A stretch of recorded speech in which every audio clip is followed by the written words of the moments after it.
Esto es La Entrevista con Raúl Valladares.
El Tribunal de Justicia Electoral vuelve a ser escenario de conflictos luego de una controversial sesión del Pleno Jurisdiccional con la presencia únicamente de los magistrados Mario Flores Urrutia y Miriam Barahona ante la ausencia de su homólogo Mario Morazán y de los suplentes Gabriel Gutiérrez Peralta y Lourdes Maribel Mejía. Pese a la falta de quórum completo, el presidente del TJE ordenó restablecer la continuidad de las funciones del órgano electoral. Este principio de interpretación amplía, refuerza el deber de garantizar la continuidad institucional, la justicia electoral, la tutela judicial efectiva como expresiones de la dignidad del pueblo soberano. Flores Urrutia argumentó su decisión con base en los artículos 110 de la Ley General de la Administración Pública y 305 de la Constitución de la República, que establecen la obligación de garantizar el funcionamiento de las instituciones públicas. El magistrado subrayó que la justicia electoral no puede suspenderse por la voluntad individual de ningún miembro ni por razones ajenas al interés público, posiciones que fueron rechazadas por el magistrado Mario Morazán. Lo llamé a que reiniciáramos las funciones, pero dentro del marco de la ley, realizando la providencia que en derecho correspondía para que integrara un magistrado suplente a conocer exclusivamente de la recusación, pero él se ha autoconvocado para declarar sin lugar su propia recusación. El presidente del TJE calificó como injustificadas las ausencias de los magistrados Morazán, Gutiérrez y Peralta, asegurando que su conducta buscó impedir la conformación del Pleno. Añadió que toda omisión o negativa a ejercer las funciones jurisdiccionales constituye una falta grave contra la Constitución y el orden jurídico del país. La negación de la justicia constituye un delito, por lo que toda conducta omisiva que implique negarse a integrar el Pleno o abstenerse de ejercer la función jurisdiccional atenta directamente contra la Constitución y el orden jurídico de la República. El Pleno de Magistrados resolvió rechazar la recusación de ciudadanos de los departamentos de Olancho y Valle en contra del presidente del TJE por falta de argumentos jurídicos electoral, al tiempo que se remitió a cada uno de los magistrados propietarios para que a la brevedad resuelvan la inscripción o no del diputado Jorge Cálix y otra por el departamento de Valle. El Tribunal de Justicia Electoral actúa en pleno. Eso quiere decir que si no hay pleno, no hay decisión del Tribunal de Justicia Electoral. Lo que hay es una usurpación de funciones si aducen que es en nombre del Tribunal de Justicia Electoral. Como les digo, el secretario general del Tribunal de Justicia Electoral, que es el encargado de verificar el quórum, les dijo que no habían quórum. Y trajeron a un abogado, notario, amigo de ellos, para que certifique que lo que hicieron están haciendo es válido. Igualmente, Mario Morazán, a través de sus redes sociales, señaló que es víctima de coacciones y presiones, por lo que compartió el siguiente audio. Esto no lo personalicemos. Yo contra uno tengo absolutamente nada. Escuchame. Esas denuncias yo voy a apretar, pero motivadas. Espero que están bien motivadas. No, motivadas por terceros, no por vos. No. Yo solo te voy a decir algo, y te lo puedo enseñar ahorita. Yo no me quiero cagar en tu vida, en el sentido de hacerte daño personal, pero sí profesional. Yo tengo un video. Cuando estamos en la rotación de la presidencia, vos ahí me decís que tenés presiones de Mel Zelaya y del partido de gobierno. Mario, yo lo tengo. No te quiero hacer daño, Mario. Y mira, no lo voy a hacer. Cambia de postura. Y mira, ¿sabes qué? Te voy a decir algo. Independientemente la sentencia ya, controlen esa mierda que está en el consejo. La inscripción es una inscripción. Así de sencillo. Mario, mira, hoy yo estamos en una posición bien jodida. Yo no tengo ninguna, es decir, yo no tengo nada en contra de vos, hermano. No tengo nada en contra de vos. Me fuiste a acusar, me fuiste a presentar una denuncia y ya que fue por presiones de tu partido. No, yo se los advertí. Pero imagínate, yo tengo el video, hermano. Yo no tengo un corazón podrido ni una mente maquiavélica, hermano, y contra vos. Esto no es político. Mario, esto es político. Mario, pero también es Mario, aquí ya salió lo político, lo jurídico. Aquí estamos en lo político. El día de mañana vos estés en cagadal hasta aquí, me no va a meter la mano por vos.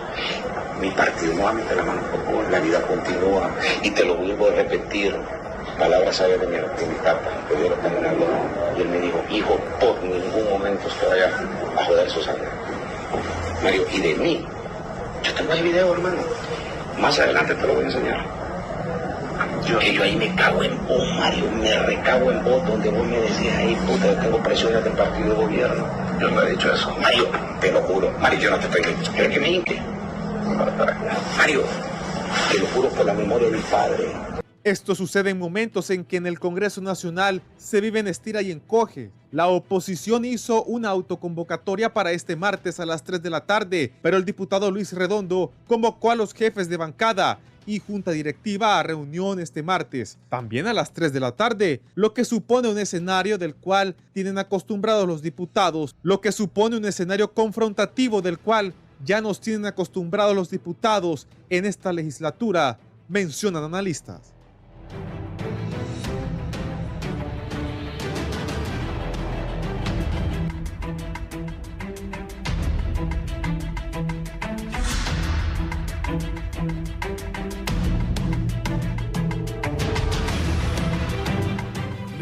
Buenos días, gracias por estar acá.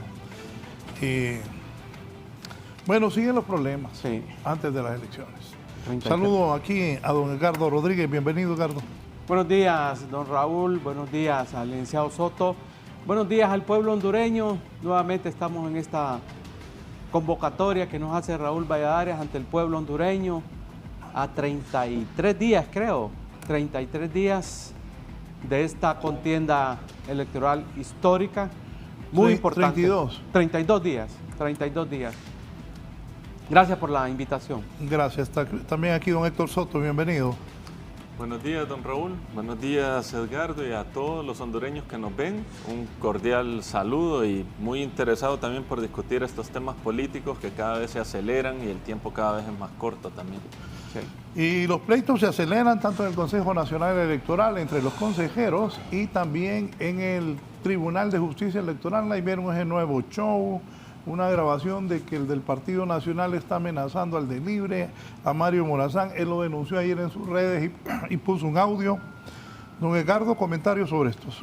Sí, Raúl, realmente estamos, bueno, desde que comenzó este proceso electoral, ha sido un proceso amenazado. Las elecciones internas y primarias el 9 de marzo, lo vimos todos los hondureños. No les estoy diciendo nada inventado, hubo un boicot por parte de la cúpula de las Fuerzas Armadas. También hubo irregularidades en los resultados del 9 de marzo. Y luego, a partir de ahí, han habido una serie de amenazas.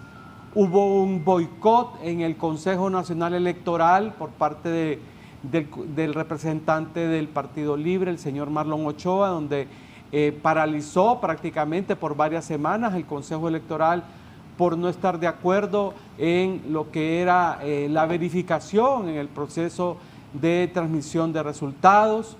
Se superó eso a través de una negociación y un diálogo, pero ahora se traslada ese mismo boicot, se traslada al Tribunal de Justicia Electoral. Hay 2 casos que están pendientes de ser fallados, un caso en Olancho, una diputación y otra diputación en el departamento de Valle. Es el mismo modus operandi, que una persona paralice un órgano fundamental. He escuchado los argumentos a favor y en contra de los abogados, y uno de los argumentos que más me ha gustado es cuál es el interés superior que prevalece en el caso, por ejemplo, lo que pasó en el Consejo Electoral y ahora lo que pasa en el Tribunal de Justicia. El interés superior no es paralizar, no es boicotear la labor del Tribunal de Justicia. El interés superior es que funcione y que resuelva la apelación, las 2 apelaciones que hay en el tribunal. Ese es el interés superior del tribunal. Es insólito que una persona intente paralizar la labor del Tribunal de Justicia, así como se hizo en el Consejo Electoral. Y quiero decir sobre la recusación, todos hemos visto los documentos de la recusación, adolece de fallos de forma y de fondo. La recusación no procedía porque adolece de serias debilidades o fallos de forma y de fondo. Por lo tanto, fue desechada el día de ayer por los 2 concejales, y quiero decir que el señor Mario Morazán del partido de gobierno, junto con los suplentes, se niegan a participar en el pleno sin justificación, exactamente siguiendo el mismo modelo, el mismo patrón. Y esta misma boicot a la institucionalidad, a la soberanía, al Estado de Derecho y al proceso electoral, repito, este boicot al proceso electoral que se hizo en el Consejo Electoral, que ahora se hace en el Tribunal de Justicia, se está haciendo en el Congreso Nacional al negarse. El presidente ilegítimo del Congreso se niega a sesionar, y con el agravante, Raúl y pueblo hondureño, que este viernes 31 de octubre se vence el periodo ordinario de sesiones del Congreso Nacional, y la intención del Partido Libre es nombrar la tristemente célebre comisión permanente, con la cual en el reciente pasado eligieron un fiscal general y un fiscal adjunto con 9 votos. Es un peligro inminente, y por eso hoy se ha hecho una autoconvocatoria respondiendo a la necesidad urgente de mantener la vigencia del Estado de Derecho y del funcionamiento de las instituciones. Ese es el fin superior, más allá de lo que puedan argumentar los miembros del gobierno, tanto en el Congreso como en el Tribunal de Justicia Electoral o en el pasado en el Consejo.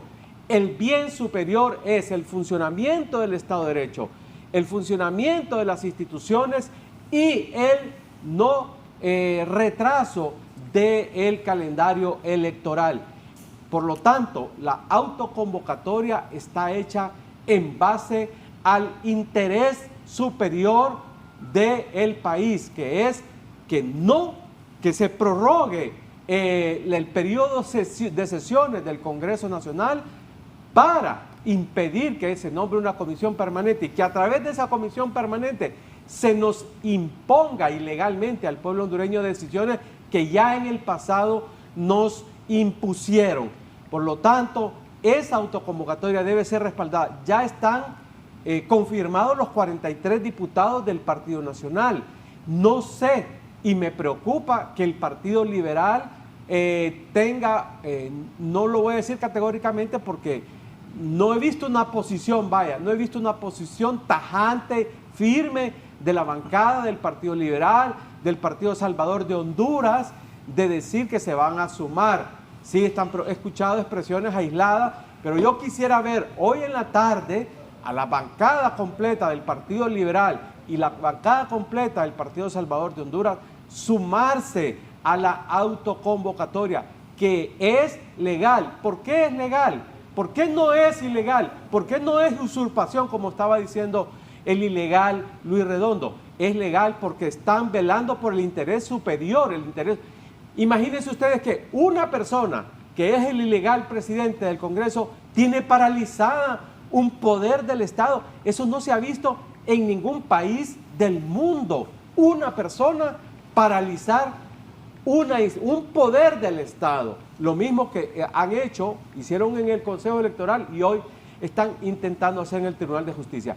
Pero yo felicito a los dos valientes concejales del Tribunal de Justicia Electoral, a la abogada Barahona, al abogado Flores Urrutia, porque valientemente han continuado adelante y muy probablemente el día de hoy se va a dar un fallo de las apelaciones que se hicieron en el caso de Olancho y en el caso de Valle. No sé cuál va a ser el fallo. Lo importante es que funcionen las instituciones y que el calendario no se interrumpa, el calendario electoral. Eso no legal la sesión de pleno que se llevó a cabo en el Tribunal de Justicia Electoral entre los magistrados Mario Flores Urrutia y Miriam Barahona en las últimas horas. Mire, Raúl, yo creo que aquí hay que partir de un elemento clave y es que en este país estamos siendo objetos de una profunda sensación de conflicto porque justamente hay dos proyectos políticos en disputa y esa disputa no solamente se da en las urnas, sino que también se está dando fuera de ellas. Hay que señalarlo que en gran medida el Partido Liberal y el Partido Nacional intentan acercarse y hacer alianza alrededor de este histórico proyecto neoliberal y también alrededor de este proyecto político que han compartido desde el retorno a la democracia. Y por el otro lado, tenemos a Libertad y Refundación con un proyecto alternativo y que también ha decidido disputarlo por la vía electoral. Ahora bien, estas disputas no solamente son ideológicas, no solamente son políticas, sino que son fundamentalmente electorales y se expresan de esa manera. Yo respeto la postura de don Edgardo, no la comparto y creo que parte de la democracia es justamente eso, estos puntos de vista, cómo se van entrelazando. Efectivamente, hay una sensación de inestabilidad institucional. Creo que en este momento nadie va a desconocer las dificultades que atraviesa el Tribunal de Justicia Electoral, justamente por las decisiones alrededor de estos dos casos en el departamento de Olancho y el departamento de Valle. Nadie va a desconocer tampoco el enrarecido clima que hay actualmente en el Consejo Nacional Electoral. Y también lo mencionaba Edgardo, la disputa que hay a lo interno del Congreso Nacional y este llamado que ha hecho la oposición, pero que también Edgardo reconoce las dificultades de poder materializar un sentido de unidad y no un sentido de división. Y al final todo esto termina desembocando en una lucha de los partidos políticos por pelearse estos espacios institucionales, pero también hay que reconocer que esta disputa se está haciendo a costa de la confianza ciudadana alrededor del proceso electoral. O sea, en la medida que avanzamos en el proceso electoral, vamos viendo cómo nuevos actores se van involucrando en este conflicto. El último en hacerlo fue el Tribunal de Justicia Electoral, pero por el otro lado, también hay una pérdida de confianza de la ciudadanía hacia este proceso electoral. Entonces yo creo que la disputa política, como todo espacio, es legítima, es válida, pero creo que la clase política hondureña tiene que hacer un esfuerzo porque esta disputa no se haga a costa de la confianza que los hondureños deben tener en el proceso electoral. Y cuando digo que los políticos y la clase política tiene que ser respetuosa en eso, es porque también los partidos políticos tienen que saber administrar sus conflictos. Al final, el caso del Tribunal de Justicia Electoral es resultado de un conflicto mal administrado al interno del Partido Liberal, porque aquí hay un hecho concreto y es que el caso más emblemático, que ha sido la solicitud que hizo Jorge Cálix, se deriva del hecho de un candidato que participó en unas elecciones primarias y perdió, pero aún así tiene el interés de buscar una diputación, la buscó a través del conducto regular que era el CNE y este dijo que no, y hay que decirlo, fueron los 3 consejeros, el del Partido Liberal, el del Partido Nacional y el del Partido Libre, que dijeron no. Y luego este caso avanzó al Tribunal de Justicia Electoral. Y ese conflicto alrededor de estas papeletas que están frenadas en su impresión, o sea, las papeletas en este momento no se están imprimiendo, hay que decirlo. El caso de Valle, pues en este momento es derivado del interés de un candidato del Partido Nacional, y en el caso de Olancho es derivado de un conflicto al interno del Partido Liberal, cosa que no se ha resuelto. Y lo otro, la falla de origen en el Tribunal de Justicia Electoral tiene como punto de partida que los 2 magistrados, en este caso Urrutia y Barahona del Partido Liberal y Nacional, se pronunciaron sin haber conocido la causa ni la documentación que tenía que enviar el CNE, así que ahí también hubo una falla de origen, nuevamente de magistrados del Partido Liberal y del Partido Nacional. Entonces, cuando uno ve las dificultades en proponer esas candidaturas, particularmente de candidatos que ya habían participado en las internas, viene del Partido Liberal y Nacional. Y la premura o la prisa por pronunciarse sin seguir el debido proceso viene justamente de los magistrados del Partido Liberal y Nacional. Ahora estamos en este proceso donde han salido audios, donde han salido recusaciones, donde este proceso está parado y al final todo esto termina desembocando en una ciudadanía que va perdiendo confianza de este proceso electoral. Entonces es importante que la clase política también sepa administrar sus conflictos, porque al final el conflicto que hoy vemos en el Tribunal de Justicia Electoral es el resultado de un conflicto mal resuelto a lo interno del Partido Liberal. Entonces también, si los partidos políticos no tienen capacidad de dialogar y pactar sus intereses y esos conflictos finalmente esperan que la institucionalidad hondureña los resuelva a costa de que la ciudadanía pierda confianza en ellos, pues lo que vamos es hacia un proceso electoral que se va agotando, no porque las instituciones no funcionen, sino porque es que la clase política muchas veces, incluso a lo interno de sus propios partidos, se resiste a resolver los problemas.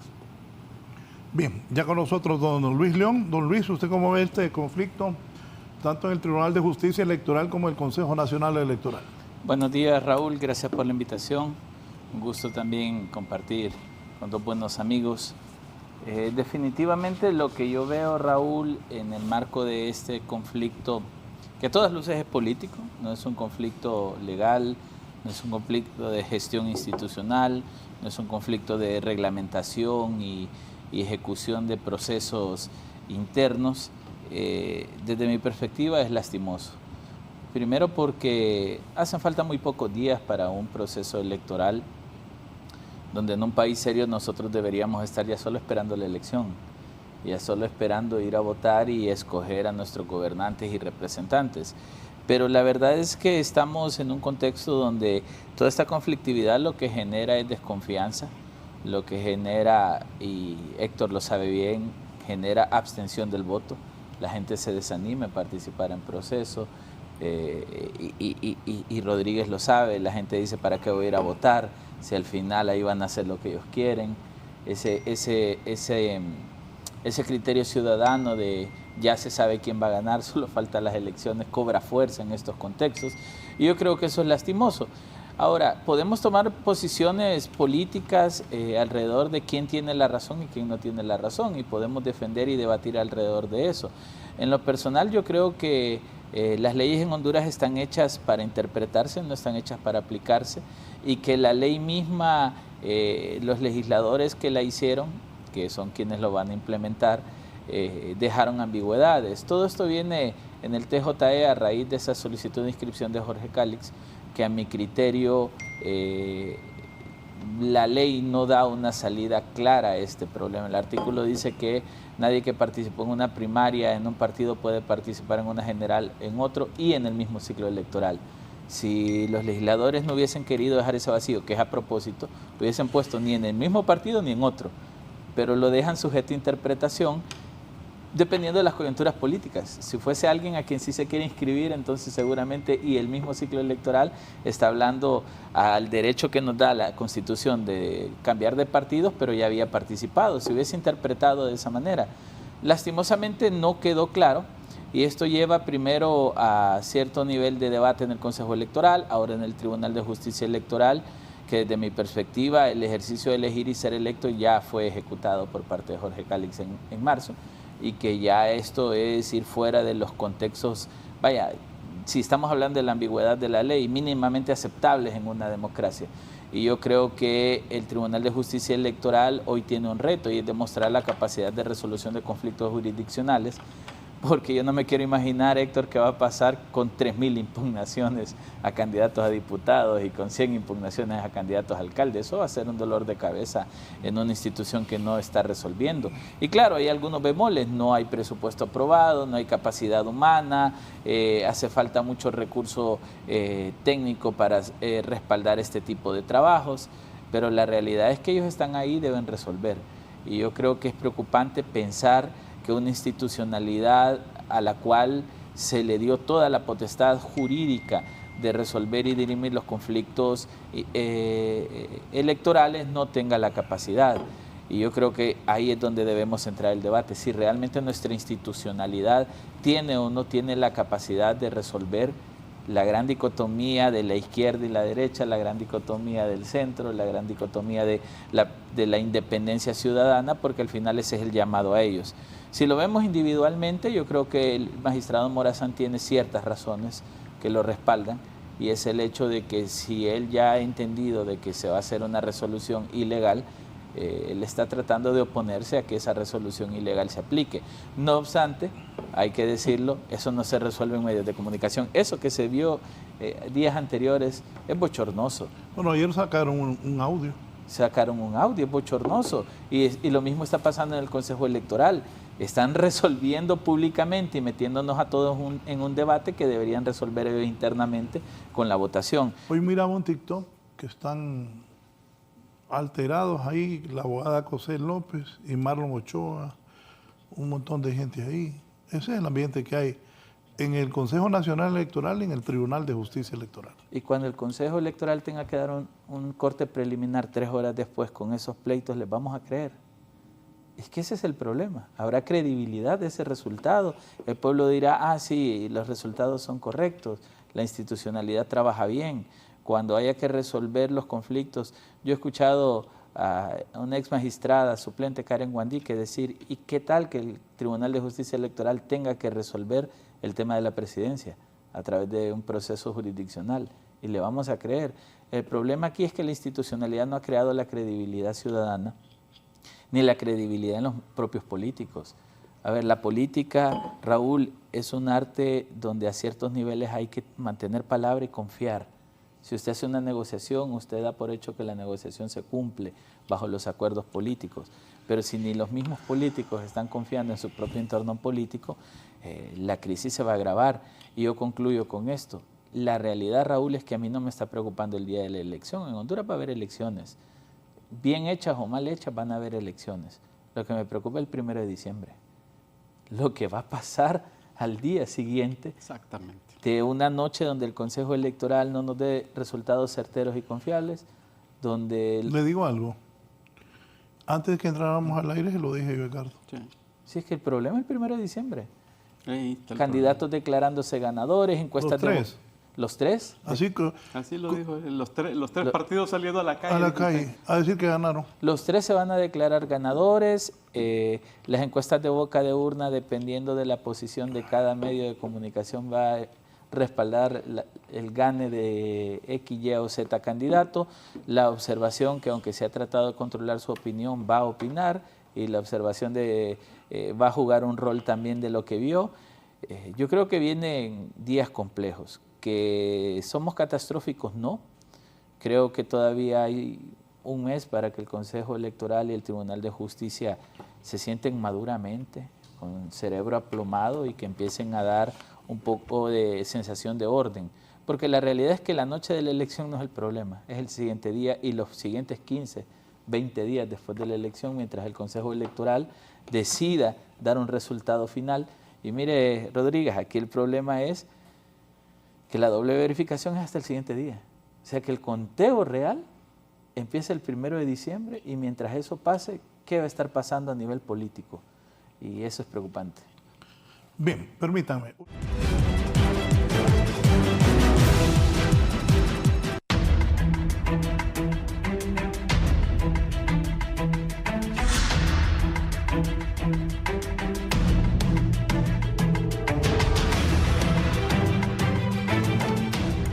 Vaya, ¿cómo vamos? Bien, yo quiero establecer en este foro una postura que ya la expresé en mi primera participación y la voy a reiterar. Hay un patrón de boicot del proceso electoral que se expresa desde el 9 de marzo. No lo digo yo, lo dice la realidad, lo dicen los hechos. Desde el 9 de marzo vimos un patrón encabezado por la cúpula de las Fuerzas Armadas. Cúpula que todos sabemos tiene serias dificultades al interior de las Fuerzas Armadas porque la oficialidad está muy descontenta con la politización a la que ha llevado. Como nunca, no quiere decir que en el pasado las cúpulas no hayan estado siendo complacientes con las presidencias, pero hoy ha sido el colmo de los colmos de la cúpula de las Fuerzas Armadas. Y esa politización, pidiendo constituyentes, pidiendo que les den las actas presidenciales y otras barbaridades más, está generando serias incomodidades al interior de las Fuerzas Armadas. Y qué bueno que sea así. Qué bueno que hayan serias incomodidades. Qué bueno que Roosevelt Hernández no duerma, porque él ha generado una situación de deterioro al interior de las Fuerzas Armadas. Y no es amenazando a los oficiales como se resuelve eso. Hay un patrón de boicot y no de la clase política. No vamos a hablar aquí etéreamente. Por lo menos yo señalo al Partido Libre de impulsar este boicot. ¿Quién tiene el poder? Eso de que están tramando un golpe de Estado, están tramando.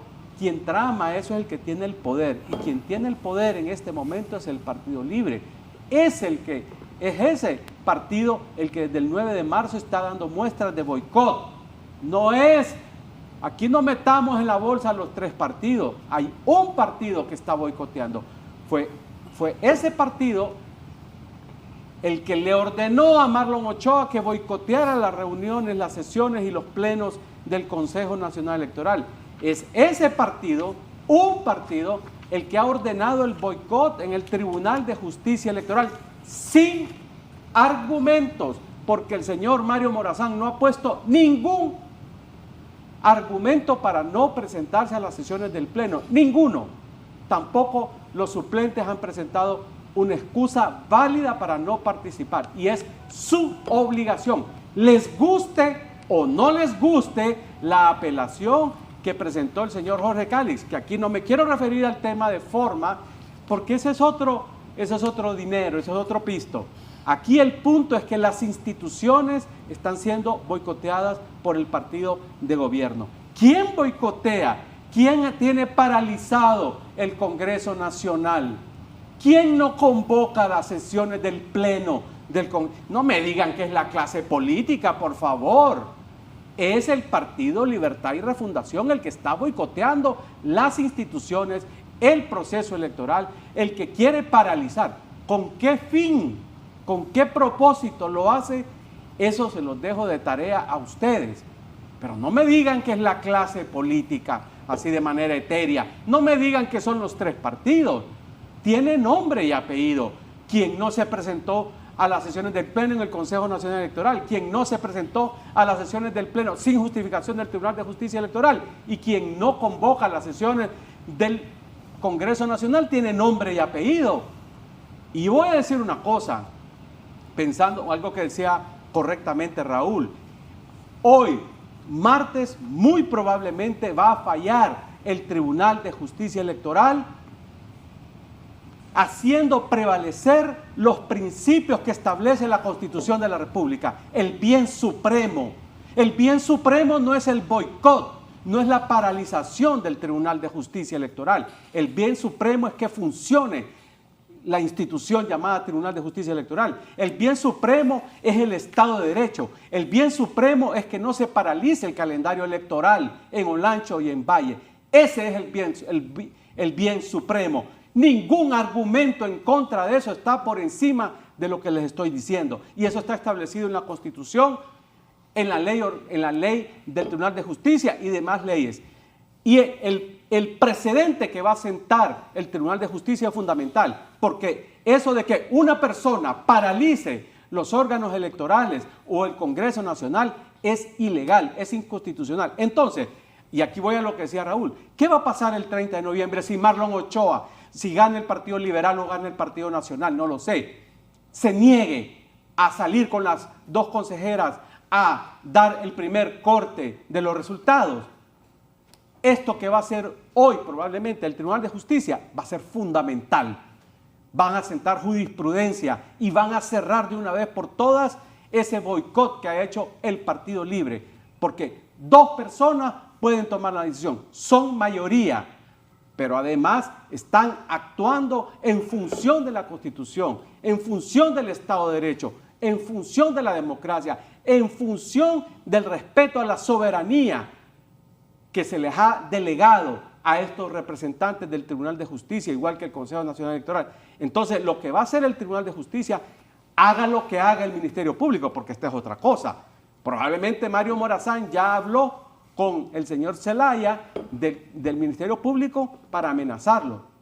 Pues hagan lo que quieran hacer, pero hoy probablemente se va a sentar un precedente jurídico fundamental para el 30 de noviembre. Si Marlon Ochoa, viéndose perdido, como está perdido el Partido Libertad y Refundación, que no tiene ninguna posibilidad en una elección limpia y transparente, no tiene ninguna posibilidad.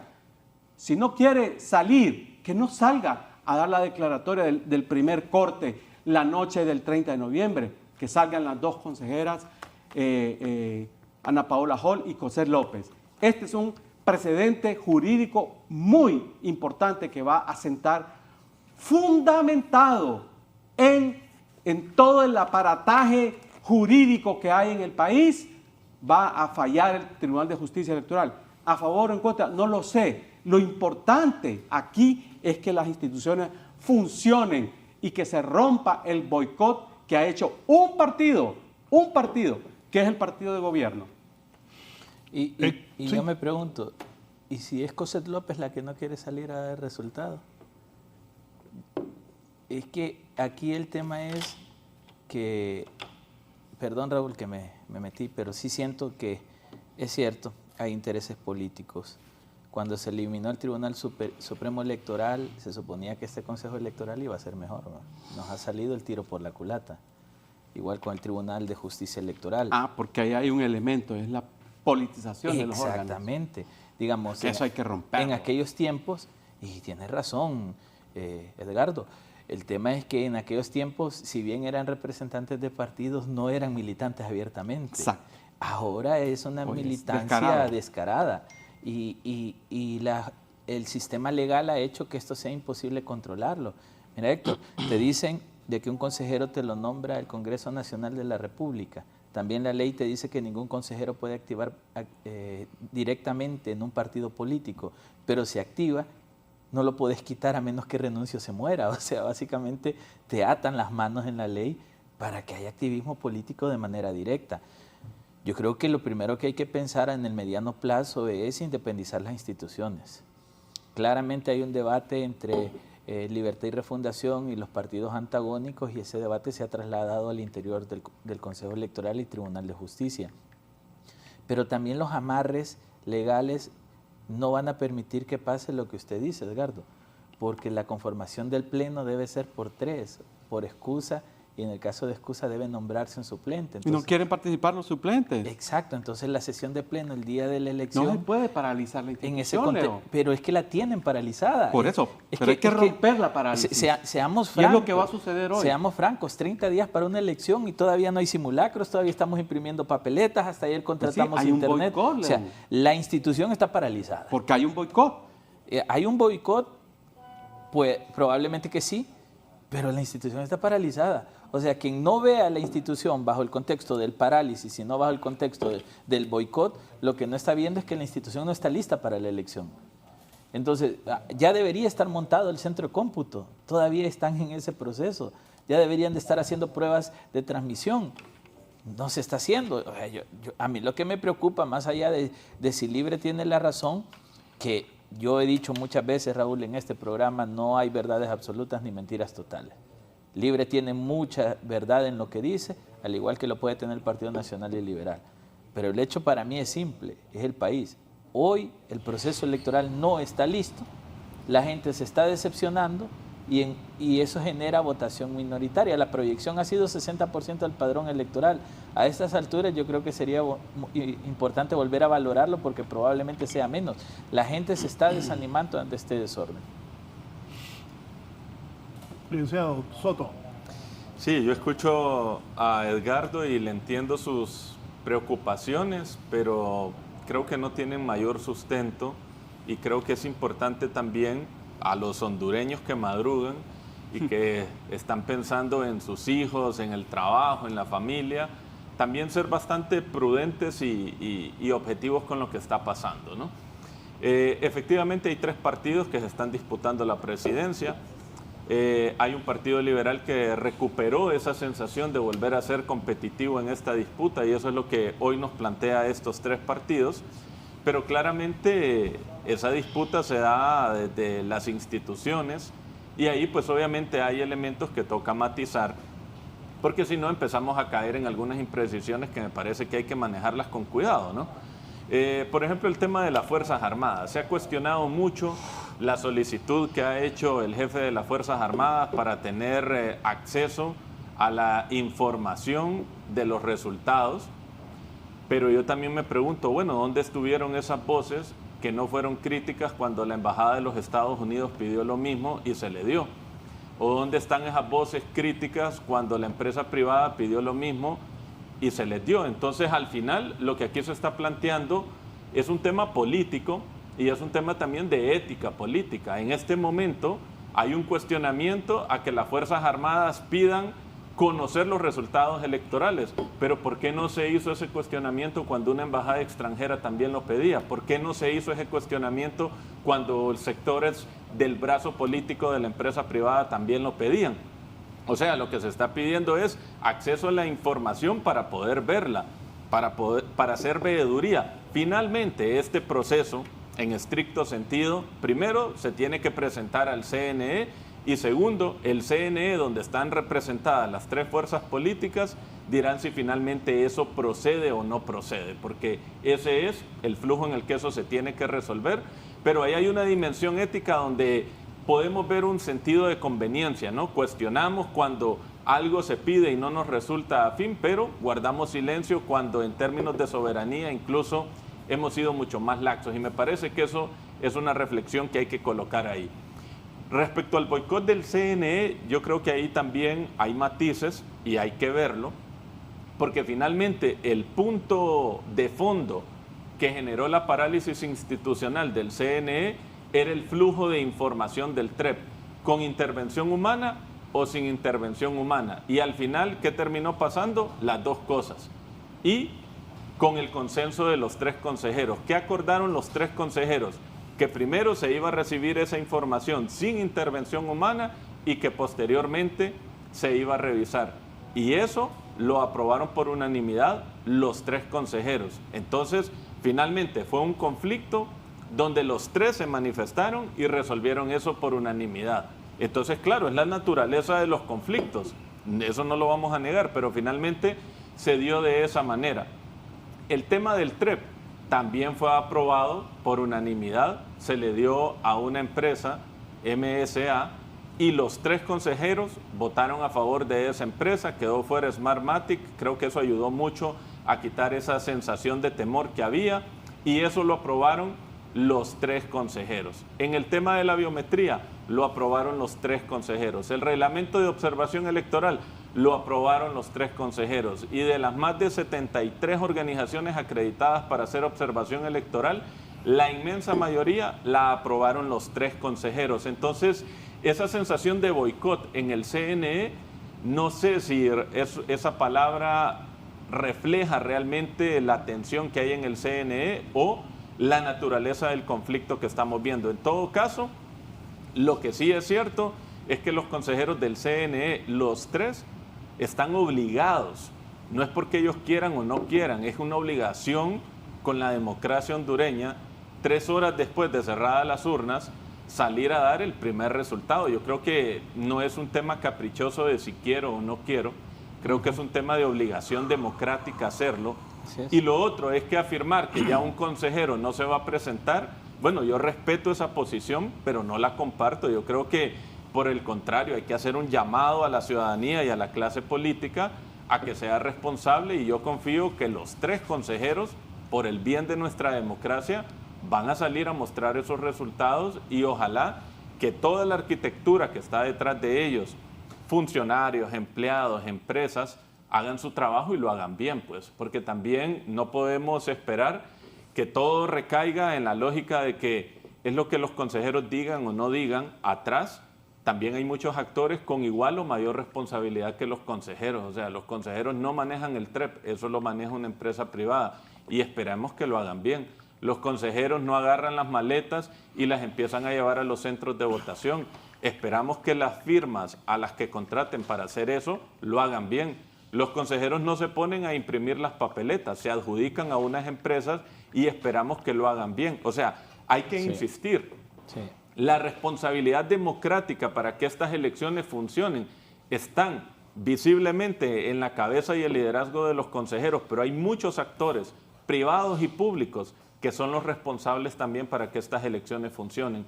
Y sobre el boicot del TJE, pues yo también ahí con Edgardo respeto su postura, pero tampoco la comparto, porque hay que recordar que la falla de origen de esto, ¿cuál fue?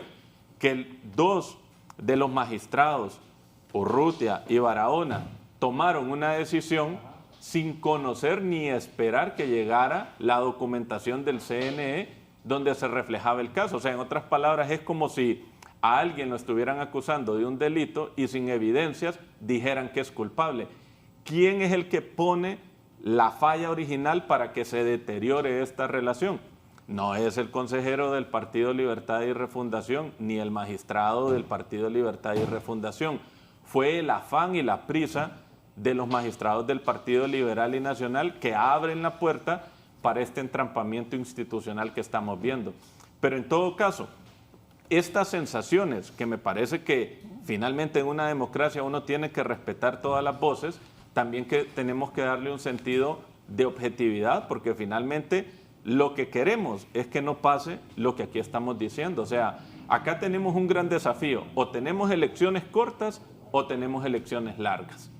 Y si queremos elecciones cortas, necesitamos transmitir confianza para que la noche de las elecciones conozcamos los resultados, se respeten y el país avanza. ¿Queremos elecciones largas? Bueno, dediquémonos a sembrar dudas todo este mes, hagamos que la ciudadanía sienta de que no hay otro camino más que desconocer los resultados, y vámonos a unas elecciones largas de un mes más, como ya lo vimos en las primarias. O sea, buena parte de los temores que aquí estamos haciendo, tenemos 2 caminos: o los profundizamos y atizamos el fuego, o agarramos más bien un balde de agua y le damos confianza y empezamos a transmitir confianza a este proceso democrático. Yo no soy de los que quiere agarrar el galón de gasolina, soy de los que quiere agarrar la cubeta de agua, porque necesitamos un ciclo de elecciones cortas donde podamos ver quiénes ganaron y que este país avance y transite, porque no podemos vivir en este sentido apocalíptico de las elecciones, donde los que muchas veces sienten que no van a ganar, ven en este ciclo de elecciones largas una forma de intentar pelear por fuera de las urnas los votos que no logran conseguir dentro de ellas. Yo creo que en ese sentido hay que hacer un llamado a la responsabilidad y a la sensatez democrática. Luis. Fíjese, Raúl, que este escenario ya lo vivimos. 2021 fue bastante complejo también. Pero ¿y usted de cuál es? ¿De los que le va a echar al fuego o va a buscar la cubeta? Yo voy con Héctor con la cubeta. Es que a mí lo que me preocupa es el país, más allá del pensamiento político. Mire, en 2021 ya vivimos este escenario. Y ustedes recordarán que el día de la elección, cuando había que dar un corte a un consejero, casi lo tuvimos que obligar a que saliera, porque no quería salir. Yo creo que es importante entender que Honduras tiene que dar un paso al fortalecimiento institucional. Fueron 32 recomendaciones que hizo la Unión Europea en su misión de observación hace 3 años y ninguna de esas observaciones que hoy está golpeando se tomó en cuenta. Es decir, estamos como un hámster corriendo en una rueda y no avanzamos, pero corremos. Y el problema es que ante los desaciertos institucionales, los desaciertos políticos, porque hay que decirlo, todos están cometiendo desaciertos políticos, algunos más graves que otros, pero ante esos desaciertos políticos lo que no estamos teniendo es, digamos, una construcción a mediano y largo plazo del país que queremos. El problema es que mientras nosotros estamos sumidos en un debate político, en un debate ideológico, en un debate de fuerzas de poder y estructuras partidarias, el pueblo hondureño anda buscando qué comer en la calle. El pueblo hondureño anda buscando empleo y no encuentra 3 millones de desempleados. Estamos hablando de 2 millones de niños que no están estudiando. Entonces, ¿cómo realmente entendemos que estos procesos a lo que van a sumar es a que esto se agrave o se mejore? Yo creo que hay que tener una visión estructural del país que buscamos. En lo personal, yo creo que no se trata de qué partido gana la elección, sino qué partido tiene la capacidad de darle respuesta a los problemas del país. Y una de las cosas que a mí me ofende, amigos, es escuchar a ciertos partidos políticos decir, y vamos a ver nuestra bandera flamear en casa presidencial, como que es la luna, Raúl, y hay que irla a colonizar y meterle la bandera. Eso no se trata de eso, trata de por qué quieren llegar al poder y tratar de darle respuestas a una ciudadanía que hoy está desesperada. O sea, la situación de desesperación que tiene el pueblo hondureño es grave. Y en el debate político no está la necesidad del pueblo hondureño, está el fraude, está el boicot, está el daño, está que la oposición quiere hacer daño, que el oficialismo quiere hacer fraude, y al final con eso no le vamos a resolver el problema de hambre a la gente. Entonces mi postura, Raúl, siempre ha sido pro país, y yo creo que aquí lo que debemos encontrar son los caminos para que este proceso electoral sea corto y salga bien, que este proceso electoral nos dé resultados confiables. Claro, Edgardo tiene razón, con todo este macaneo dentro del Consejo Electoral, ¿quién va a creer en un resultado? Yo soy el primero que voy a poner en duda lo que diga el Consejo Electoral si no se afinan los detalles que están como cabos sueltos. Pero yo pienso que aquí el problema se debe resolver ante un gran acuerdo político. Y creo que ese acuerdo político es lo que nos ha faltado en Honduras hace mucho tiempo. Un liderazgo capaz de proponer ideas de trabajo conjunto aún con las diferencias existentes, y creo que cada quien está llevando agua a su molino, y ahí sí yo estoy de acuerdo. Es qué vamos a hacer los próximos 30 días, seguir vapuleando la institucionalidad y dejar de construir credibilidad, o vamos a empujar la animosidad de una votación masiva. Y yo en eso sí estoy claro. Todas las deficiencias técnicas, Edgardo, todos los fracasos internos del CNE se resuelven si sale masivamente la gente. Ahora, ¿cómo hacerla salir masivamente? Ahí es donde está el reto, porque 6 de cada 10 hondureños no creen en los políticos ni en los partidos políticos. Entonces hay un tema ahí de complejidad y convencimiento, que es lo que deberían estar haciendo los políticos y no lo hacen. Bien, al volver. Al volver. Sí. Pero no nos cambien, voy a dar una noticia internacional. Quiero hacer un saludo hasta Maryland. Okay. Nos están viendo. Salude. Saludo a mi querida familia en Maryland que nos están viendo. Bien, antes de la pausa lo tomo de Diario El País, al que estoy suscrito. Estados Unidos mata a 14 tripulantes de 4 supuestas narcolanchas en el Pacífico Oriental. Ahí está. Miren. Diario El País de España, Estados Unidos mata a los 14 tripulantes de 4 supuestas narcolanchas en el Pacífico Oriental. El secretario de Defensa asegura que los muertos en 3 operaciones extrajudiciales que dejaron un superviviente pertenece a organizaciones terroristas.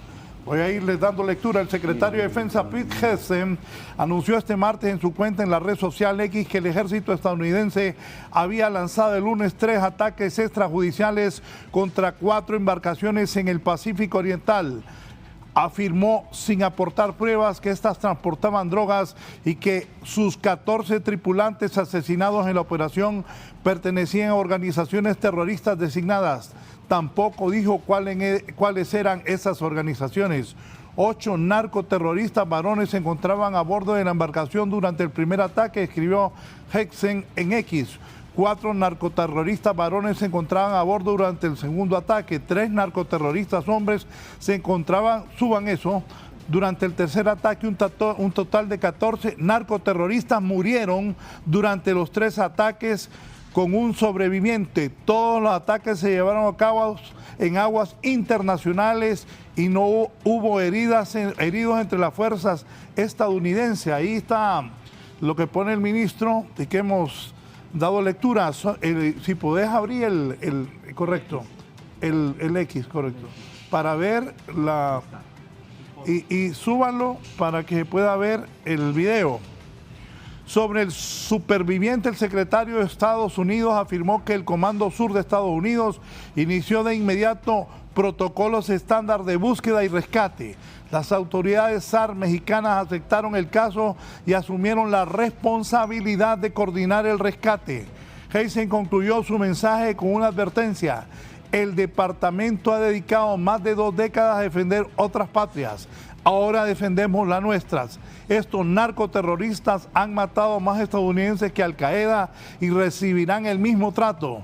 Los rastrearemos, los conectaremos con redes y luego los cazaremos y los vamos a eliminar, ha dicho el ministro de los Estados Unidos. Ahí ese ataque donde han muerto, Estados Unidos mata a 14 tripulantes de 4 supuestas narcolanchas en el Pacífico Oriental, y también destacan que Donald Trump estuvo al frente de este ataque donde matan a 14 supuestos narcoterroristas.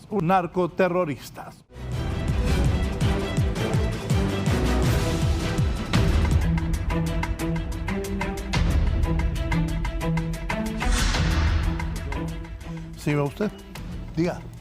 Bueno, ya como son las 8:11 y el tiempo en televisión apremia, quiero decir 2 cosas con las cuales coincido con León y con el amigo Soto.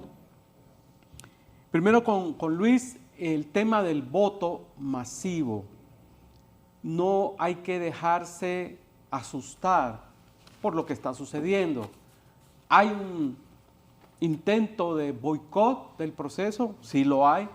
Hay un torpedeo por parte del partido de gobierno al proceso, sí lo hay.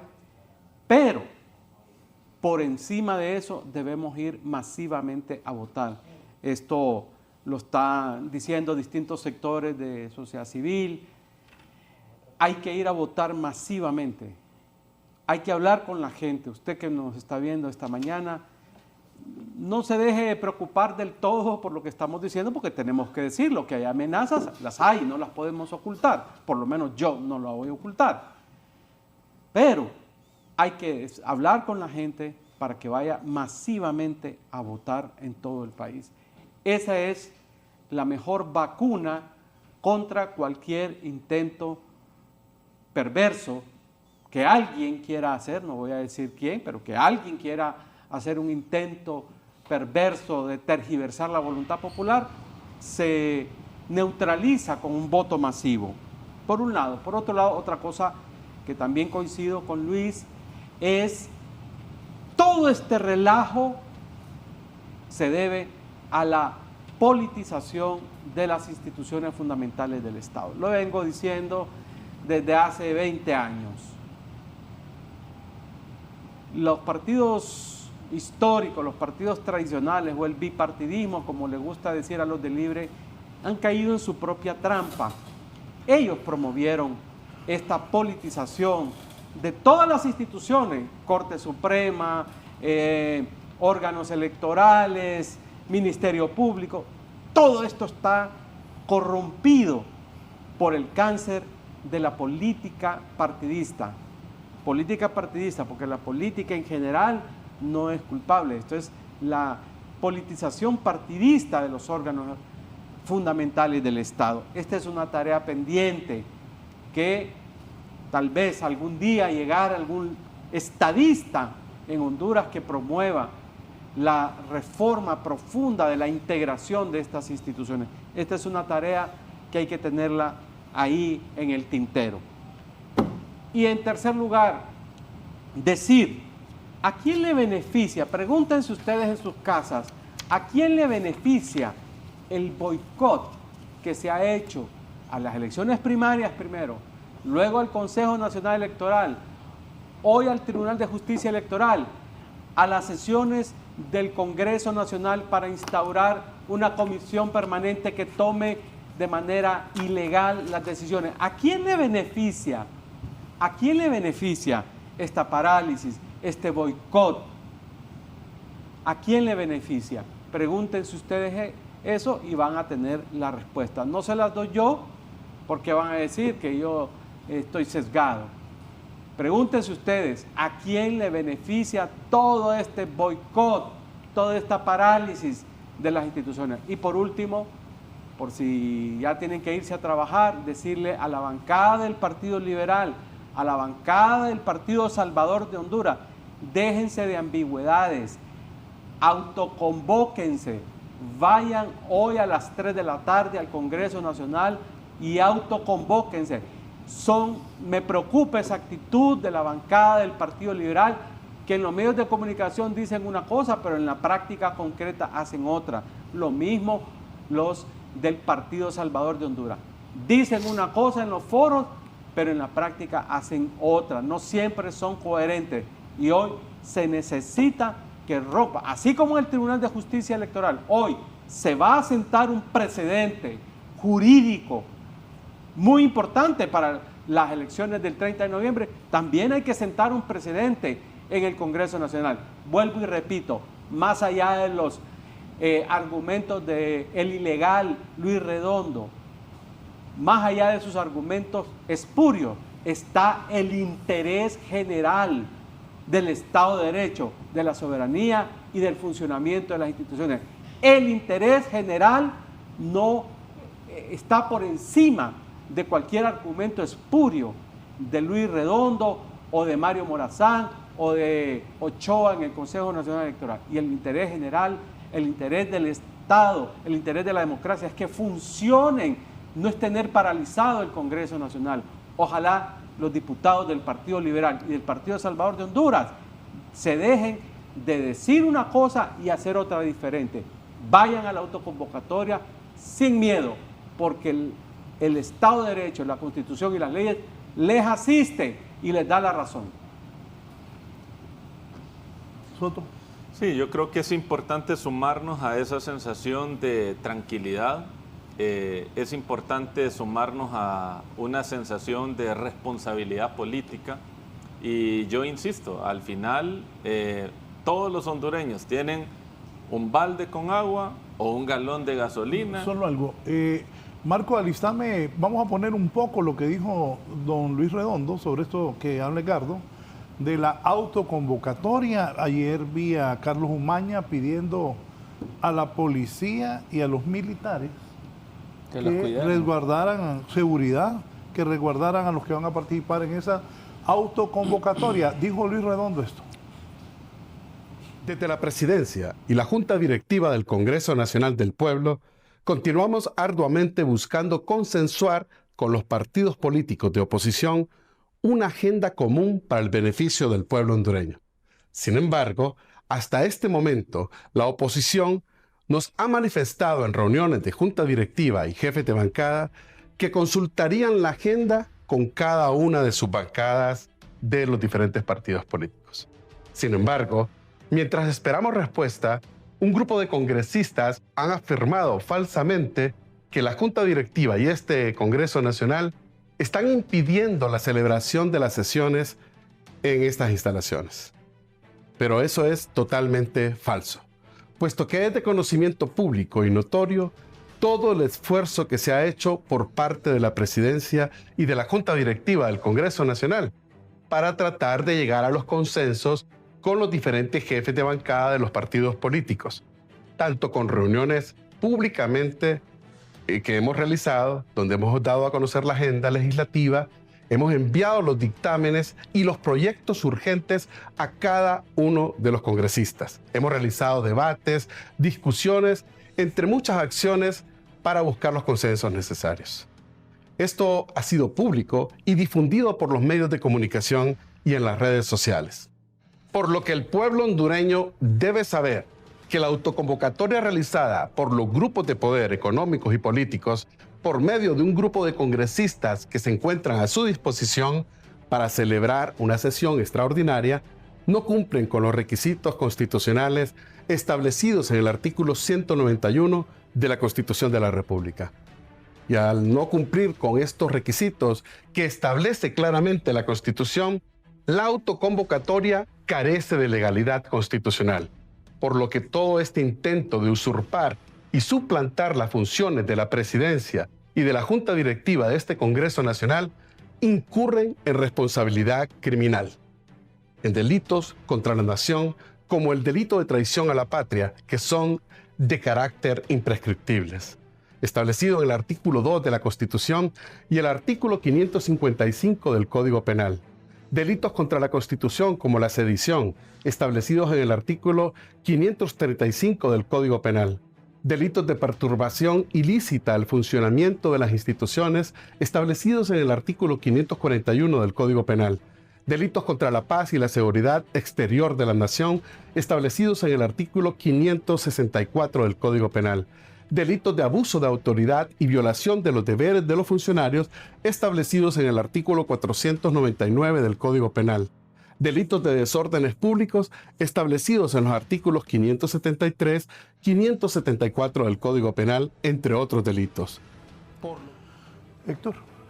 Sí, el Congreso Nacional siempre ha sido, creo que a lo largo de este gobierno, el espacio más conflictivo, y creo que también el Congreso Nacional muestra las dificultades que hay entre el diseño institucional bipartidista que se armó en el país y el hecho de tener hoy 3 partidos políticos y por primera vez una presidencia sin una mayoría absoluta en el Congreso. Yo creo que esto que vemos acá es un reflejo de eso que está pendiente, eso se tiene que resolver, porque miren, esto que estamos viendo ahorita es la historia que vamos a ver de aquí en adelante, indistintamente de quién gane la presidencia. O sea, la posibilidad de que aquí alguien gane la presidencia y tenga mayoría en el Congreso, si somos responsables, eso es, las probabilidades de que eso pase son muy bajas. Entonces, ahorita tenemos a Libertad y Refundación en el poder, puede que continúe el Partido Liberal o el Partido Nacional, y este tipo de situaciones las vamos a seguir viendo. Yo creo que aquí también hay otros elementos que es importante señalar. En términos del tiempo político, estamos a un poquito más, de un mes para las elecciones. Los diputados están más enfocados en buscar votos que en aprobar leyes, y no sé si aquí la oposición está jugando algo de manera riesgosa, porque hasta cierto punto incluso me parece que es contradictorio, y es buscar desde el Congreso un simbolismo político para ganar mayor espectro comunicacional, o sea, en otras palabras, ganar mayor atención y con eso poder atraer más votos, pero lo cierto es algo, es que el conflicto aísla al voto independiente. Entonces, si los diputados de oposición están llamando a votar masivamente, pero quieren hacer esta jugada que lo que hace es polarizar y correr al voto independiente, yo pensaría que ahí puede haber una contradicción. Y lo otro, y cierro con esto, ya hay antecedentes de que estas autoconvocatorias desde la oposición por lo general operan desde el plano simbólico, pero no terminan siendo vinculantes, porque ya lo hemos visto anteriormente, incluso Libertad y Refundación vivió eso. Entonces acá lo que estamos viendo es un movimiento simbólico, o sea, una jugada simbólica, una jugada política que apela a un simbolismo para desde el Congreso poder dinamizar y amplificar voces de diputados que están buscando la reelección, pero, repito, ahí hay una falla de origen, y es que se está llamando a votar masivamente, pero hacer esta jugada confronta, polariza, choca, y eso aísla al voto independiente. Creo que ahí es yo lo veo en la dinámica de la estrategia electoral, porque a un mes de las elecciones todo tiene ese matiz y hay que leerlo de esa manera. Me parece, desde mi perspectiva, que en este caso, más allá de las acusaciones y contraacusaciones, me parece que es una jugada electoral arriesgada para la oposición. Luis. Cuando empezó a hablar el presidente Redondo de ilegalidad, ya no lo escuché. Ahí cerré los oídos, que realmente no es ilegal. Digamos, la Constitución y la Ley Orgánica del Congreso da las atribuciones a una autoconvocatoria con al menos 65 diputados en caso de que no haya respuesta a una solicitud de convocatoria. La ley es clara y manipular eso es seguir jugando el juego de los políticos. Que es cierto que no es vinculante, no es vinculante. Lo que va a pasar hoy es se va a conformar una directiva, se va a poner un presidente, un secretario, se va a llevar a votación que se extiende el periodo legislativo, pero como eso lo tiene que sancionar la presidencia, eso pasa sin ton ni son. Así lo vivió Libertad y Refundación y la oposición cuando derogaron el Código Penal. No pasó nada, una sesión donde hubieron, ¿qué?, 100 diputados y se derogó el Código Penal y Juan Orlando Hernández no lo sancionó, y lo mismo pasa en la sesión anterior donde también extendieron el periodo y el presidente Redondo montó la comisión permanente y se tomaron las decisiones que se tomaron, y yo creería de que va a haber también un nombramiento de comisión permanente. Lo que a mí me preocupa es, a 2 meses de dejar el gobierno, 3 meses, ¿qué sentido tiene hacer reformas legales en este momento? Lo riesgoso para mí es que hayan diarreas legislativas como lo hacía el Partido Nacional en sus, yo no sé si podemos decir mejores tiempos, Héctor, pero en sus tiempos de poder, donde a última hora aprobaban y desaprobaban y hacían una batahola de cambios legales de beneficio a ellos. Yo creo que ahorita no sería un momento adecuado para sesionar. Creo que la prioridad es darle presupuesto al TJE y darle presupuesto a política limpia, por lo menos para que sobrevivan algo de organización estos meses, y cerrar el ciclo legislativo. O sea, ya no hay temas torales. ¿Por qué razón no vale la pena hacer cambios en la estructura legal? Porque con el potencial cambio de un gobierno, la política pública cambia. Y eso incluye los presupuestos, porque vamos a aprobar endeudamientos para proyectos que probablemente no sean de interés del nuevo gobierno. Entonces no tiene sentido en este momento meternos en un debate legislativo, y comparto que casi todos andan más preocupados por el voto. Bueno, el presidente dicen que anda en México, se fue a ver la Fórmula 1, estaba leyendo por ahí. Entonces al final del día lo que hay que hacer es dejar de hacer uso de la institucionalidad como una herramienta política. Yo comparto con Héctor, lo que se anda buscando es visibilidad de la oposición, que se anda viendo de que están luchando, de que quieren ir en contra del oficialismo, pero al final no va a tener ningún tipo de repercusión este tipo de acciones. Lo que yo estoy pensando es cómo llevar al pueblo hondureño a votar masivamente con candidatos que muy poco o nada han ofrecido, en términos de una agenda de gobierno sólida y seria. Y yo creo que parte de lo que queremos es que se confíe en la institucionalidad, pero que se confíe en los candidatos, y los candidatos no están generando mayor confianza. Y aquí hemos hablado, Raúl, muchas veces de los planes de gobierno. Yo debo decir que la única persona que ha mantenido una idea clara de lo que quiere hacer, o por lo menos su postura ideológica, ha sido Rixi Moncada. De ahí, en el caso de Salvador Narrala, tenemos me recuerda una especie de San Bigotes, entrar disparando, ¿a dónde pegás? Y en el caso de Tito Fura no hay discurso. Entonces, mucho de lo que queremos nosotros en términos de lo que se debe lograr en votación masiva pasa por lo que estén haciendo los candidatos. Los candidatos no están haciendo mucho. Y insisto, solo hay una postura permanente que ha mantenido sus ideas, y fuera de eso estamos divagando en política electoral.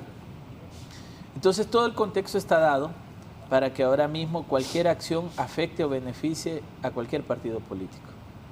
Y yo creo que esa es la dinámica a la cual nos han querido llevar, y que lastimosamente, Edgardo, nosotros caemos, porque caemos también en ese debate de los mismos políticos en quién tiene la razón y quién no tiene la razón. Y eso desgasta a la gente, porque, y yo lo debo decir personalmente, estoy llegando también a un nivel de cansancio de lo que está pasando en la política hondureña. Si eso es uno que está en el día a día del análisis de la política, ¿qué será del hondureño que no forma parte de esto? Lo ve como lejos de mí, pero me afecta. Entonces, me parece que es importante replantear ideas desde el oficialismo, desde la oposición, desde los partidos políticos, desde la institucionalidad, porque si usted me pregunta hoy, Raúl, yo siento que estamos a la deriva como país.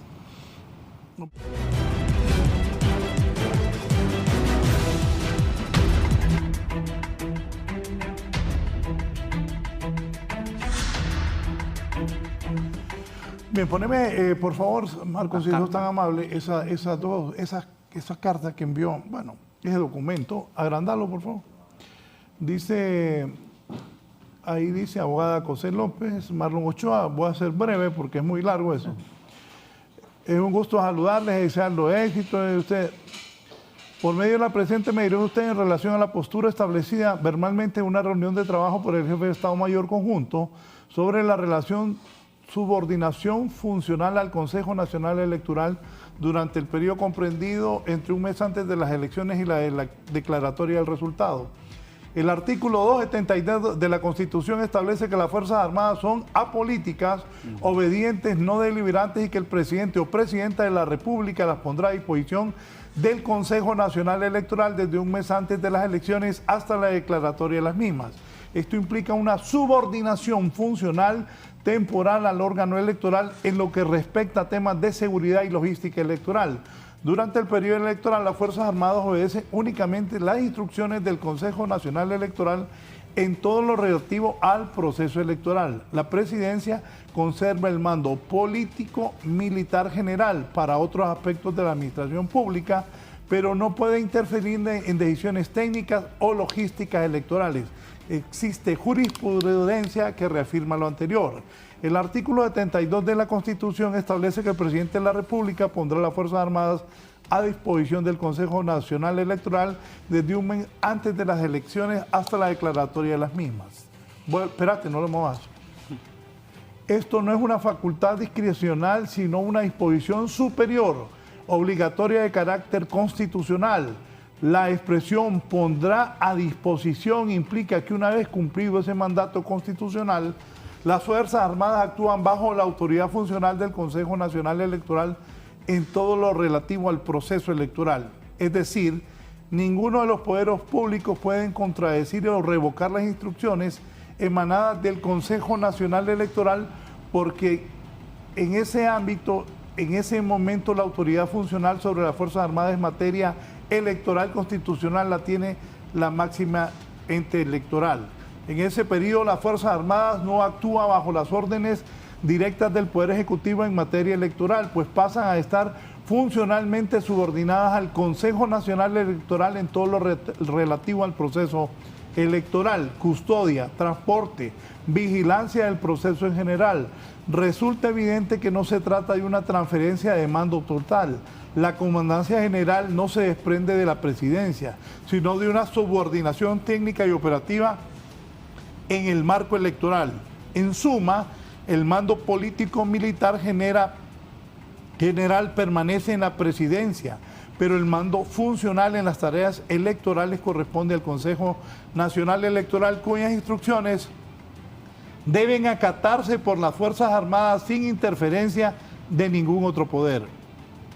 En el ámbito estrictamente electoral, las Fuerzas Armadas deben obedecer las instrucciones de la autoridad electoral. Esto incluye una serie de actividades, por ejemplo, de distribución de material electoral, custodia y seguridad de los centros de votación y el material electoral, la ejecución de medidas de seguridad dictadas por el Consejo Nacional para garantizar la integridad del proceso. Cualquier desobediencia o interferencia de autoridad distinta al Consejo Nacional Electoral en esas tareas constituirá una violación de su autonomía, independencia y facultades constitucionales y una transgresión del principio de neutralidad militar. El presente documento se remite como un primer insumo, sin perjuicio de extender los argumentos aquí planteados. Para la discusión en el tema amerita en sesión del Pleno al cual convocaré oportunamente, dice Ana Paola Hall García. Bueno, me parece oportuna la postura de la abogada presidenta del Consejo Nacional Electoral para poner en su lugar al desubicado jefe del Estado Mayor Conjunto, el señor Roosevelt Hernández, que no de ahora, sino que de mucho tiempo atrás, casi desde que asumió el cargo, se volvió un actor político a favor del partido de gobierno. En reiteradas ocasiones ha opinado, como por ejemplo la ley de impuestos, la nueva ley tributaria. Recientemente ha dicho que está a favor de una constituyente. Lo más descabellado de decir que quiere que le den las actas del nivel presidencial. Le ha abierto las puertas a personajes del partido de gobierno para que vayan a hacer adoctrinamiento político e ideológico a distintas unidades militares dentro de las Fuerzas Armadas. Es decir, pues, estamos ante una flagrante violación de las funciones, las atribuciones del jefe del Estado Mayor Conjunto y del Estado Mayor Conjunto en sí mismo, porque no lo han puesto en su lugar. Sin embargo, sabemos que existe un enorme descontento al interior de las Fuerzas Armadas en sus distintos estamentos por esta postura politizada, ilegal, antipatriota del Estado Mayor Conjunto de las Fuerzas Armadas. Yo espero que en su momento las Fuerzas Armadas, no la cúpula, sino que las Fuerzas Armadas no vayan a permitir que esa cúpula vaya a tomar decisiones o acciones que vayan en contra de la voluntad popular y en contra de la Constitución y las leyes. Realmente estamos ante una cúpula de las Fuerzas Armadas totalmente politizada. Se han salido completamente de todo el marco de la ley y en su momento habrá que revisar la actuación de todo en la cúpula actual de las Fuerzas Armadas, porque en realidad le han hecho y le siguen haciendo un enorme daño al Estado de Derecho, a la democracia y al proceso electoral. Por eso, compatriotas, hay que hablar con los amigos, hay que hablar con la familia, hay que hablar en los medios de comunicación, hay que hablar en las iglesias, hay que hablar en los partidos de fútbol. En cualquier espacio hay que decirle a todo el pueblo hondureño, hay que ir a votar masivamente a favor del Partido Liberal o a favor del Partido Nacional. Punto. Bueno, hay que salir a votar masivamente por el partido que la gente prefiera, sea este partido liberal, nacional, libre, demócrata, cristiano o pino, pero en todo caso que gane el que tenga más votos, y creo que la obligación de las Fuerzas Armadas es respetar ese mandato de todos los hondureños. Creo que hemos ido cayendo en un sentido de espectacularización del proceso electoral. Yo creo que hay buenas cosas que podríamos resolver en privado, pero creo que ya es parte de la cultura política intentar resolver los conflictos de manera pública. Efectivamente, las Fuerzas Armadas tienen una subordinación funcional ante el CNE en estos meses que están por venir. Eso es lo que esperamos todos y espera la ciudadanía. Creo que efectivamente hay que definir muy bien esas reglas del juego.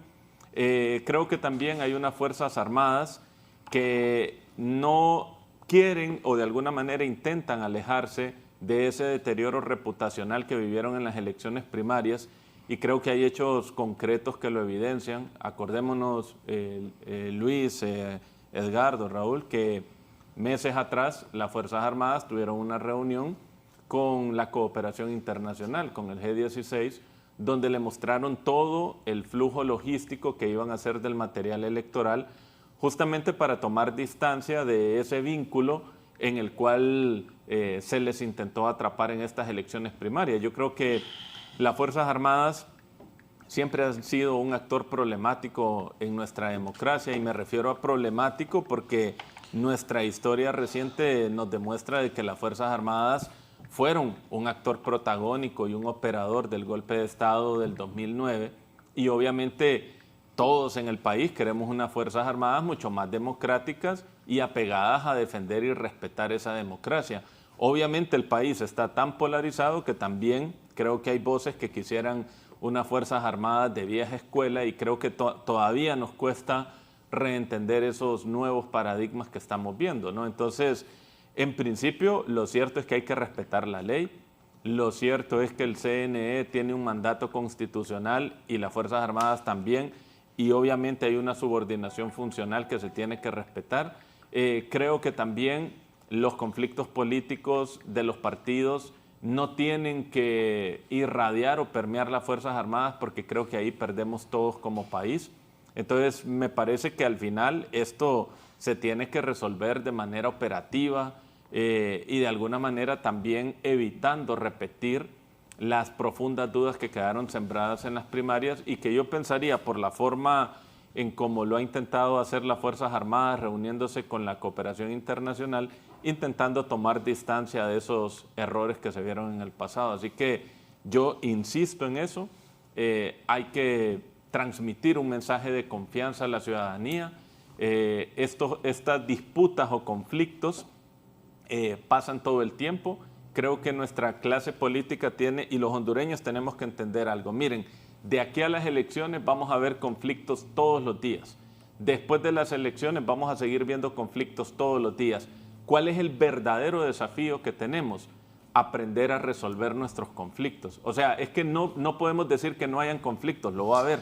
El verdadero desafío es aprender a resolverlos y aquí tenemos uno más, pero definitivamente el gran desafío es resolver los conflictos de manera democrática. Luis. Yo creo que estamos ante un debate de ideas en este tema y que ese debate de ideas puede llevarnos a tal vez no estar de acuerdo o tal vez sí. La Constitución de la República es clara cuando dice que el garante de los procesos electorales son las Fuerzas Armadas. De hecho, ese fue el acuerdo después de gobiernos militares para cederle el poder a los gobiernos civiles. Cuidamos la alternabilidad del poder. Si ustedes no la respetan, intervenimos. Cuidamos que las elecciones se ejecuten bien. Si no intervenimos, es decir, desde la perspectiva constitucional nosotros estamos agarrados del sartén por parte de las Fuerzas Armadas. Eso es un hecho que hemos aprendido de alguna manera a manejar en los últimos 43 años y que creo que a lo largo de estos años y la politización, y en eso comparto con Edgardo, las Fuerzas Armadas a lo largo de los últimos 10, 15, 20 años dejaron de ser instituciones totalmente independientes a ir en un proceso de politización, ir negociando con los políticos quienes iban a asumir los cargos de mando, ir negociando con los políticos quienes iban a subir en ascensos y quienes no, y esa politización progresiva que ha tenido las Fuerzas Armadas no la podemos ocultar. Hoy las Fuerzas Armadas dan en cierto nivel la sensación de vínculo partidario, por lo menos desde las jefaturas, y eso también ha hecho que en los sondeos de opinión las Fuerzas Armadas, después de ser la institución más confiable, ha caído en esos sondeos. Antes eran Fuerzas Armadas e Iglesia los que punteaban en confianza. Hoy las Fuerzas Armadas se encuentran en tercer lugar por debajo de las iglesias. Claro que el pueblo lo ha visto.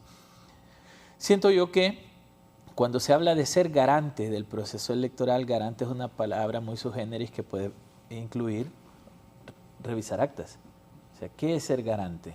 De que las cosas funcionan, las reviso, digamos, un garante tiene esas responsabilidades. Y desde ahí se puede llevar a la interpretación por parte de las Fuerzas Armadas de que ellos pueden tener acceso a las actas y hacer su propio conteo.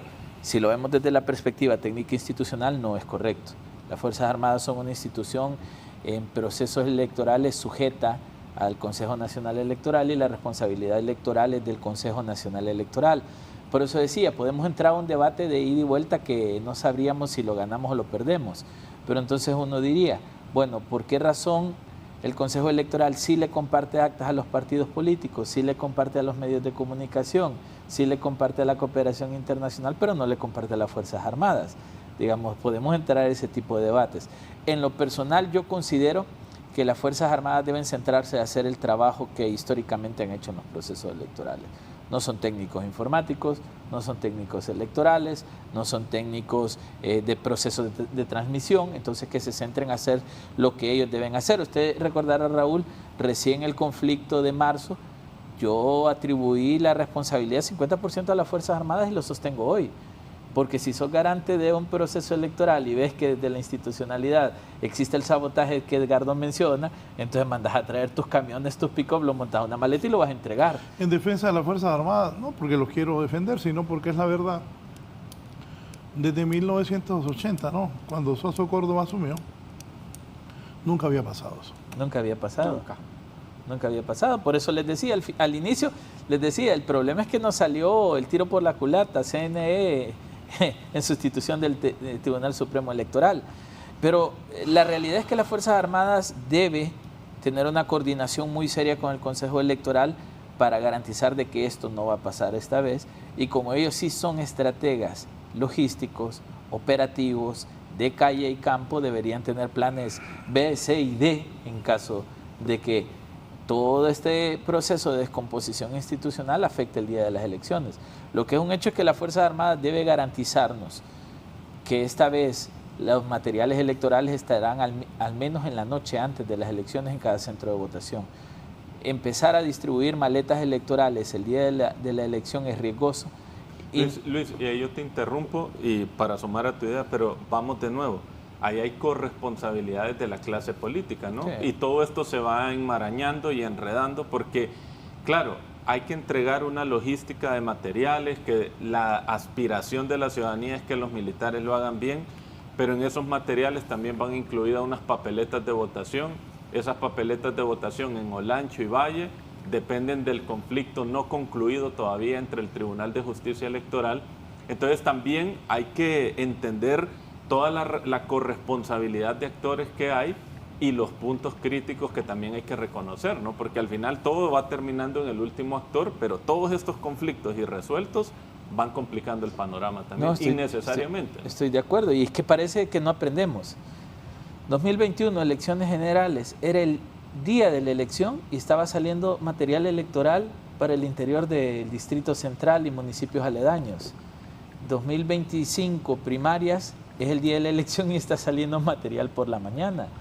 Y parece que vamos hacia el mismo camino otra vez, repartiendo material electoral a última hora. Parece que es que no aprendemos que los procesos electorales deben ser planificados y deben ser técnicamente estructurados, sino que si nosotros vemos el debate público y lógico que tienen los consejeros, es un debate político de quieren hacer fraude, no quieren aceptar resultados, que Libre lo que quiere es sabotear el proceso, y ese es el debate. Nadie está debatiendo de que la logística todavía no está lista.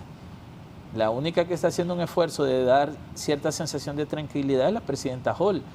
Mientras Marlon Ochoa y José López están en ese tira y encoge público, Ana Paola está informando de que están avanzando, de que están haciendo, de que están adjudicando, y yo creo que es momento de bajar armas por el bienestar del país. Yo concluiría, Raúl, las Fuerzas Armadas no tienen que jugar un rol de recepción de documentación, ni de análisis de documentación, por muy garantes que sean. Porque las Fuerzas Armadas, si bien tienen una corresponsabilidad, la corresponsabilidad está trazada en la Constitución de la República. Y la responsabilidad trazada ahí es custodia, transporte y seguridad del material electoral. Punto. Si las Fuerzas Armadas, que por muchas décadas ha profesado ser respetuosa de la ley, lo es, debería entender de que estar pidiendo acceso a las actas para montar ellos un sistema de conteo, porque ¿para qué las quieren, Raúl? Para guardarlas, ¿no? Ojo, para hacer conteos. Ayer yo escuché en una radio al señor Isaías Barahona, que se fue jefe, ¿va? Sí, jefe del Estado Mayor. Pues él dijo que los militares siempre tienen una encuesta, nada más que consumo interno. Es diferente. Por eso, pero él estaba explicando que es lo que ellos siempre han manejado eso. Encuesta. Que una encuesta para consumo interno, pero que nunca se había hecho una petición de ese tipo que ahora ha generado tanta polémica. Sí, nunca se ha hecho y yo creo que el Consejo Electoral lo resolverá. La presidenta ha enviado una carta haciendo su análisis y esperando la respuesta de los consejeros, pero creo que deberíamos centrarnos en cosas más importantes, a que si las Fuerzas Armadas nos están pidiendo o no acceso a las actas, yo creo que eso es irrelevante de frente a todo lo que falta por hacer y que el Consejo Electoral aún no nos ha podido dar soluciones claras de planificación. Bien, una última pausa y continuamos.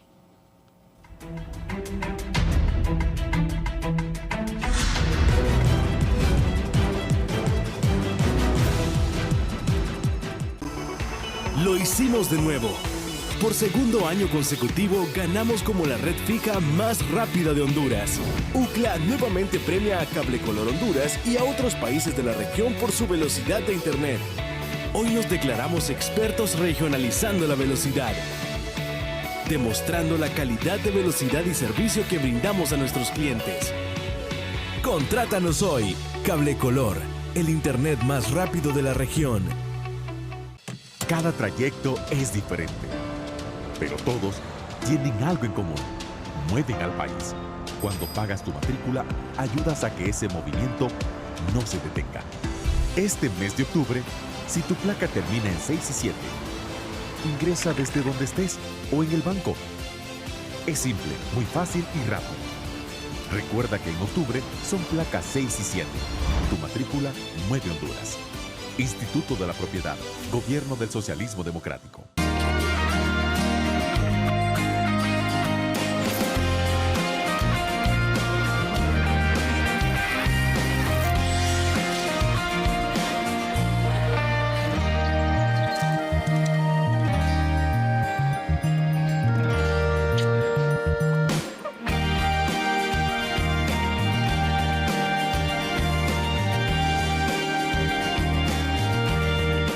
Presente en cada momento. Si la gripe te mueve al ritmo de la fiebre, la congestión nasal y el dolor de cabeza y cuerpo, cámbiale el ritmo a los síntomas y vuelve a sentirte bien y a moverte como tú quieres con Sudagrip. Porque con Sudagrip, la gripe suda y se te va rapidito. Un producto Pile. Lea detenidamente las indicaciones del medicamento. Consulta a su médico o farmacéutico. Más de 500 razones que iluminan los hogares. Más de 500 razones que nos hacen llegar a cada rincón del país. Más de 500 razones que han sido más que logros. Se han convertido en esperanza, desarrollo y oportunidades para la población hondureña. Desde la NE, seguimos trabajando para garantizar tu acceso a la energía.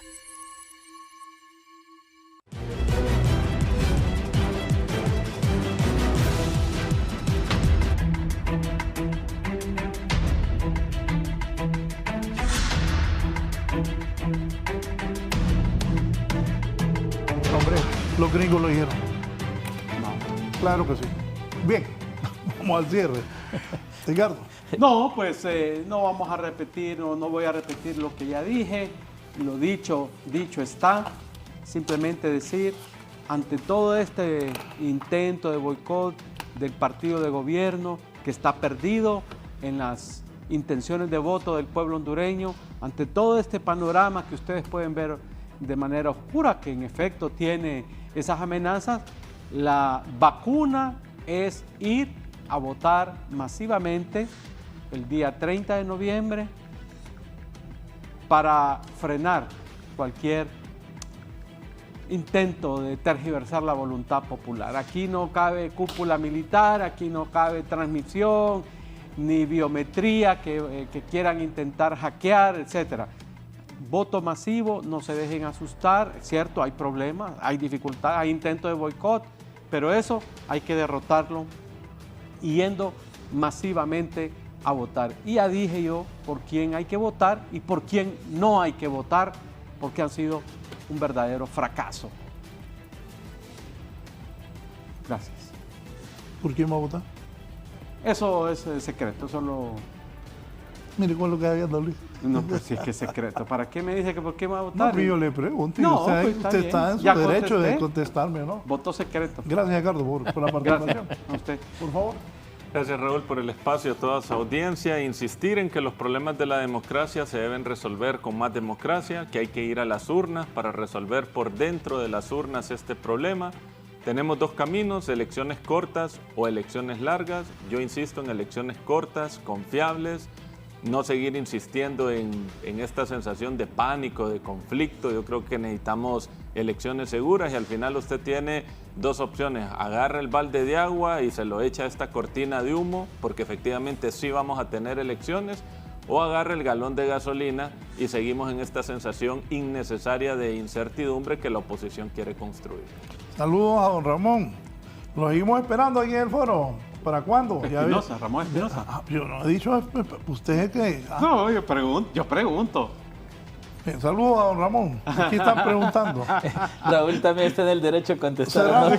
Cerramos con don Luis. Exactamente. Recibí una corrección de la doctora Julieta Castellanos, dice que no necesita sanción de la presidenta esta sesión, pero sí necesita publicación en la Gaceta y quien manda publicación en la Secretaría del Congreso Nacional, así que al final patinamos en el mismo problema. Segundo, yo creo que hay que poner en el escenario algo claro, y es que el pueblo hondureño debe salir a votar masivamente. Para Honduras una votación del 60% ya es masivo porque históricamente vota el 51-52% del padrón. Si podemos llegar a los alcances de la elección anterior a un 68% sería fabuloso, aunque lo veo difícil en este contexto. Pero el voto independiente es el que a las 3 de la tarde decide si ir a votar o no. Y yo en ese sentido sí creo que es importante que la gente entienda. Hay que votar masivamente por quien quiera. Si al final la mitad más uno de los votos en mayoría deciden que sea Libertad y Refundación quien siga gobernando, así debe ser. Si la mayoría de los hondureños deciden que vuelve el Partido Nacional, así debe ser. Y si la mayoría de los hondureños dicen que el Partido Liberal, así debe ser. Lo que debe garantizarse es que las mayorías decidan y no sea la manipulación de los actores políticos e institucionales. Y ahí es donde esperamos que el Consejo Nacional Electoral replantee su narrativa para darnos credibilidad de lo que pasará esa noche, porque, insisto, mi preocupación no es el día de las elecciones, es el siguiente día y para adelante. Gracias, Raúl. Bien, gracias a usted. Hay 3 cortes el día de la elección. Los serios, los importantes, a las 9 de la mañana. Estoy hablando de los cortes de las encuestas a boca de urna. A las 9 de la mañana, a la 1 de la tarde y a las 5. A las 5. Esos 3. Así está la política. Buenos días.